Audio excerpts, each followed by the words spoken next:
Ada aroma bikin perhitungan dari orasi Anas Urbaningrum, klan Cikeas pasti deg-degan, ditulis oleh Widodo SP dari laman siwar.com.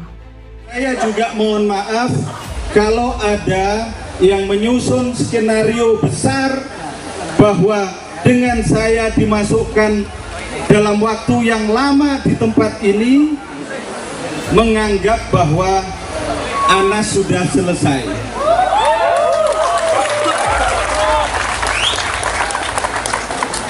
Skenario boleh besar, boleh kuat, boleh hebat, tetapi sehebat apapun, sekuat apapun, serinci apapun skenario manusia tidak akan mampu mengalahkan skenario Tuhan. Kan Anas Urbaningrum keluar mas, tanggapannya gimana mas? Yuk. Nggak ada urusan sama saya mbak, itu ya, makasih. Dijadwalkan besok akan memberikan pidato khusus di hadapan para sahabat-sahabatnya, dan isi pidatonya tentu kita akan lihat besok, tetapi yang jelas pidato Mas Anas ini super khusus. 9 tahun 3 bulan, durasi lama bagi seorang tahanan yang harus mendekam di balik jeruji besi.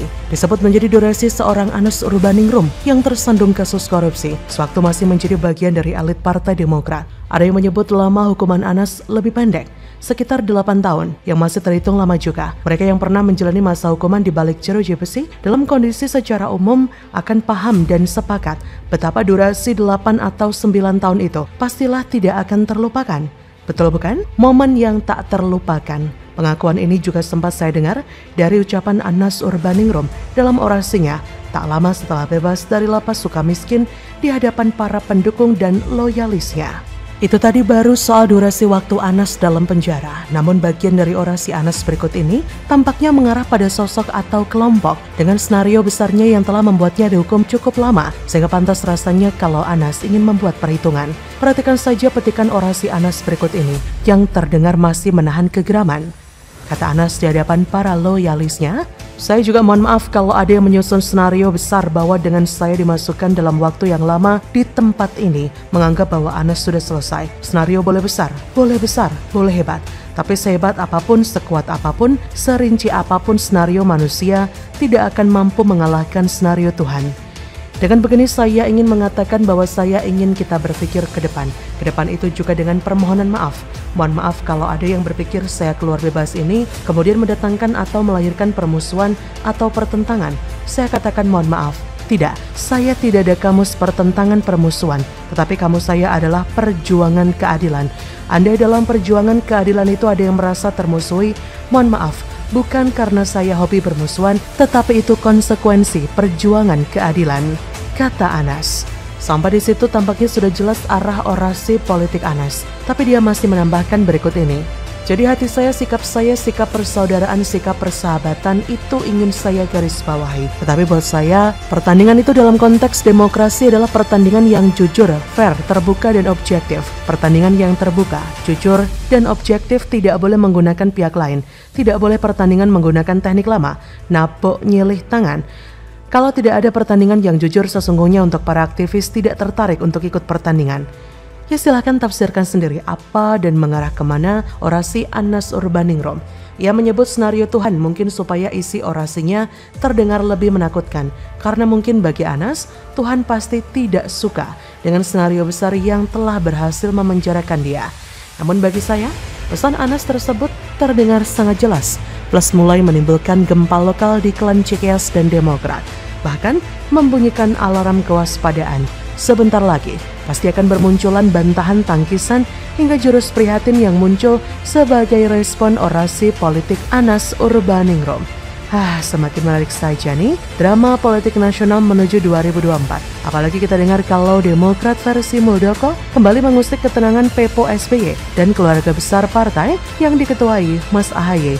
Dengan melanjutkan urusan di pengadilan, dijamin Pepo SBY dan Mas Ketum AHY pasti deg-degan ditambah ngeluh dan bisa jadi sukar tidur nyenyak. Begitulah kura-kura, bagaimana menurut Anda?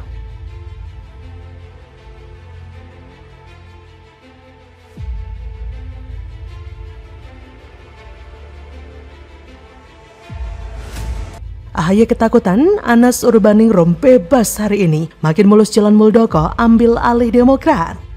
Kan Anas Urbaningrum keluar Mas, tanggapannya gimana Mas? Nggak ada urusan sama saya Mbak, itu ya. Makasih. Dijadwalkan besok akan memberikan pidato khusus di hadapan para sahabat-sahabatnya, dan isi pidatonya tentu kita akan lihat besok. Tetapi yang jelas pidato Mas Anas ini super khusus.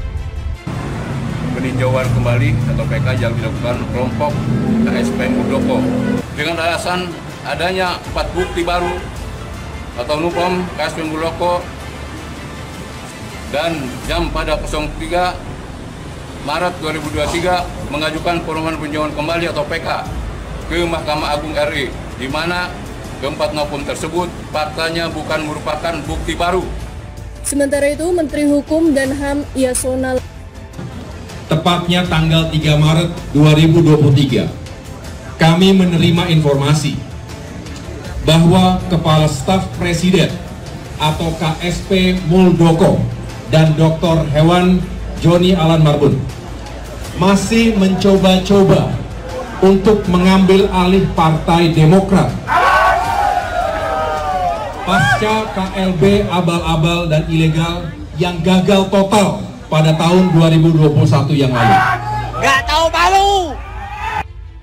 Sulit kita bayangkan suasana Demokrat beberapa hari ini. Bagaimana tidak gerah jika orang yang selama nyaris 1 dekade telah disingkirkan di dalam sel penjara akan menghirup udara bebas, dan tentu saja akan disambut para pendukungnya yang bisa jadi di luar perhitungan. Dilihat dari sisi jumlah dan militansinya, Ketua Umum Partai Demokrat Agus Harimurti Yudhoyono merespon dingin saat ditanyai bebasnya Anas dari jeruji pada hari ini. Ia menyebut hal itu bukan urusannya. Saat ditanya soal kemungkinan Anas akan kembali ke Partai Demokrat, AHY mengembalikan pilihan itu kepada Anas Urbaningrum. Diberitakan sebelumnya jadwal bebasnya mantan Ketum Partai Demokrat Anas Urbaningrum dari Lapas Sukamiskin dikabarkan diundur. Sebelumnya, Anas dijadwalkan bebas dari BUI pada 10 April, tapi diundur menjadi 11 April. Kusnali mengatakan saat Anas bebas pihaknya tidak menyiapkan pengamanan khusus. Pengamanan di sekitar Lapas Sukamiskin akan seperti biasanya. Sementara itu, jadwal mundurnya kebebasan Anas juga dikatakan loyalis Anas. Para loyalis Anas sudah menyiapkan penjemputan. Kubu Demokrat Kongres Luar Biasa KLB yang dikomandoi Kepala Staf Presiden KSP Muldoko mengklaim jika bebasnya Anas bisa membantu pihaknya untuk melawan Demokrat di bawah kepemimpinan AHY. Kubu Demokrat Muldoko mengaku sudah mendapat informasi ex-ketum DPP Partai Demokrat Anas Urbaningrum bakal bebas dari Lapas Sukamiskin hari ini. Apalagi ia mengklaim jika Anas akan membuka rahasia korupsi Wisma Atlet Hambalang beserta beberapa kasus mega korupsi lainnya di masa kepemimpinan nasional SBY. Hal-hal tersebut di ataslah kiranya yang lebih harus difokuskan dalam agenda kerja Partai Demokrat KLB ke depan daripada melayani AHY yang mulai linglung dan yang akan terus dak-dikduk hatinya berguncang menanti Anas yang akan segera bebas dan mengempaskan berbagai fakta mega korupsi tempo dulu yang mengarah pada singgasana kepemimpinan bapaknya. Mari kita nantikan serial AHY yang mulai linglung, dak-dikduk, hatinya berguncang. Anas Urbaningrum tak lama lagi akan bebas dan bergabung dengan Jenderal TNI Purnawirawan Muldoko. Koboi-koboi politisi CKS akan siap-siap lari dan bersembunyi di balik tameng-tameng tipis dan rapuh kepalsuannya sendiri selama ini. Pungkas dia. Isu soal kudeta Partai Demokrat lewat Kongres Luar Biasa kekinian masuk babak baru. Kubu KLB yang dikomandoi KSP Muldoko dan Joni Allen Marbun mengajukan PK atas putusan MA yang sebelumnya menyatakan kubu Demokrat AHY. Kata AHY, pada Senin 3 April, sebulan lalu tepatnya 3 Maret 2023 kami menerima informasi bahwa Kepala Staf Kepresidenan atau KSP Muldoko dan Dr. Hewan Joni Allen Marbun masih mencoba-coba untuk mengambil alih Demokrat pasca KLB abal-abal dan ilegal yang gagal total pada 2021 yang lalu. Kali ini mereka mengajukan PK di Mahkamah Agung. Menurut AHY, adanya PK yang diajukan kubu Muldoko tersebut adalah upaya terakhir untuk menguji putusan kasasi MA dengan nomor perkara 487 KTUN 2022 yang telah diputus pada 29 September 2022. AHY juga menyampaikan jika alasan Muldoko mengajukan PK tersebut lantaran mengklaim 4 novum atas bukti-bukti baru, namun ia membantah novum yang diajukan tersebut bukanlah bukti yang baru. Ia berkata, alasan KSP Muldoko mengajukan PK adalah karena ia mengklaim telah menemukan 4 novum atau bukti baru. Kenyataannya bukti yang diklaim KSP Muldoko itu bukanlah bukti baru keempat maupun itu telah menjadi bukti persidangan di PT UN Jakarta, khususnya dalam perkara nomor 150G 2021 PT UN Jakarta yang telah diputus pada 23 November 2021. Untuk itu AHY menegaskan bahwa pihaknya akan mengajukan perlawanan dengan mengajukan kontra memori banding. Upaya perlawanan hukum itu akan diajukan Demokrat pada hari ini. Ia berkata, secara resmi, hari ini tim hukum kami akan mengajukan kontra memori atau jawaban atas pengajuan PK tersebut. Kita yakin Demokrat berada pada posisi yang benar. Pengalaman empiris menunjukkan sudah 16 kali pengadilan memenangkan Demokrat atas gugatan hukum KSP Muldoko dan kawan-kawan, kata AHY. Jadi, bagaimana menurut Anda?